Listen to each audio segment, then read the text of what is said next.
muuqaalkani waxa uu daaran yahay ama uu quseeyaa mid ka mid ah jasiiradaha ugu quruxda badan dunida. Warbixintan ayaan ku dul istaagi doonaa qodobo dhowr ah sida diimaha, dhaqaalaha, dadyowga cimilada, taariikhda, luqadaha iyo siyaasadda. Fadlan muuqaalkan haddaa ka heshay like la wadaag asxaabtaada. Faaladuna waa inoo muhiim. Seychelles si rasmi ah Jamhuuriyadda Seychelles waa jasiirado iyo dowlad madax bannaan oo ku yaala bartamaha badweynta Hindiya. Waddankani waxa uu ka kooban yahay 115 jasiiradood oo caasimadiisu tahay Victoria, ahna magaalada ugu weyn oo waddankan, waana dalka ugu dadka yar qaaradda Afrika. Daris ahaan jasiiradahan waxaa daris la oo ku wareegsan badweynta Hindiya, balse dal ahaan dalka ugu dhow waa dalkeena Soomaaliya. 1600 kiiloomitir ayay ka baxsan yihiin jasiiradahani xeebaha Soomaaliya.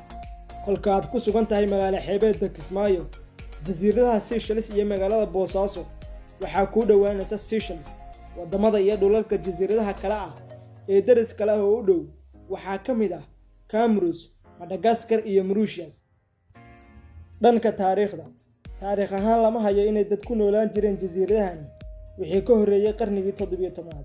Xilligaas waxaa gaaray badmareeno Boortaqiis ah, wax dad ahna kumaysan arkin, balse waxaa jiray saldhigyo burcadbadeed. 1756 ayuu Faransiisku sheegtay lahaanshaha jasiiradahan kadib markii Faransiisku halkaas gaaray, waxa uuna u bixiyay magaca caan ka baxay ee Seychelles. 1770 ayuu markii u horreysay Faransiisku geeyay dadkii degi lahaa jasiiradahaas oo sinjeedo kala duwan isugu jira, una badan dadkii uu guumaysan jiray. Sanadkii 1814 Faransiiska iyo Ingiriiska waxaa ka dhaxeeyay loolan dhanka dhulka ah, taasoo keentay in Faransiisku uga baxo ama uga tanaasulo jasiiradahani Ingiriiska. Dalkan yar ee Seychelles ayaa badaqanaanida ka helay boqortooyadii Ingiriiska 29 Juun 1976. baaxad ahaan jasiiradahani waxa ay leeyihiin 458.4 kiiloomitir oo iskuweer ah. Dadweynaha tirada dadka ku nool waa 94,228 qof. Seychelles ayaa leh dadka ugu yar dowladda Afrika.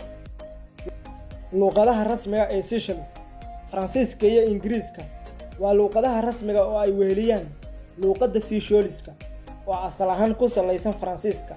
Seychelles waa luqadda rasmiga ee lagu hadalka badan yahay jasiiradahan.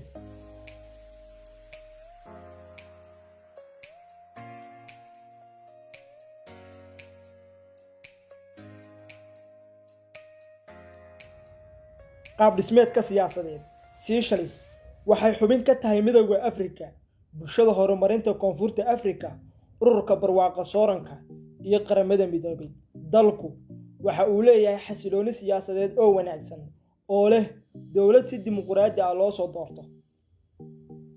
Siyaasadda Seychelles ayaa ku dhacda qaab jamhuuriyad madaxweynenimo, taas oo madaxweynaha Seychelles uu labadaba yahay madaxa dowladda iyo nidaamka xisbiyada badan. Dhanka dhaqaalaha dalyaraha jasiiradaha ah ee Seychelles waxa uu asal ahaan ku salaysan yahay dalxiiska, kalluumaysiga, ganacsiga iyo warshadaha adeegyada maaliyadeed ee dibadda. Waxaase intaa raaca wax soo saarka beeraha. Noocyada dalagga ugu muhiimsan waxaa ka mid ah baradhada macaan, qumbaha iyo qorfaha, waana badeecadaha ugu badan oo loo dhoofiyo dibadda. Diimaha dalyarahan waxaa ka jira diimo kala duwan sida Masiixiyadda, Kaatooliga, Hinduuska, Islaamka iyo kuwa kale. Islaamka ayaa 1.6% ka ah dalkan, waxaana ugu badan diinta Masiixiyadda. Marka aad joogto jasiiradaha qurxan ee Seychelles, ma awoodid inaad ku safartid baabuur. taas beddelkeeda waxaad isticmaalaysaa doomaha iyo diyaaradaha ama saxiimadaha dheereeya. Baasaboorka Seychelles waa baasaboorka ugu tayada fiican Afrika, waxaadna 79 dal oo adduunka ka mid ah ku tagi kartaa fiisa la'aan.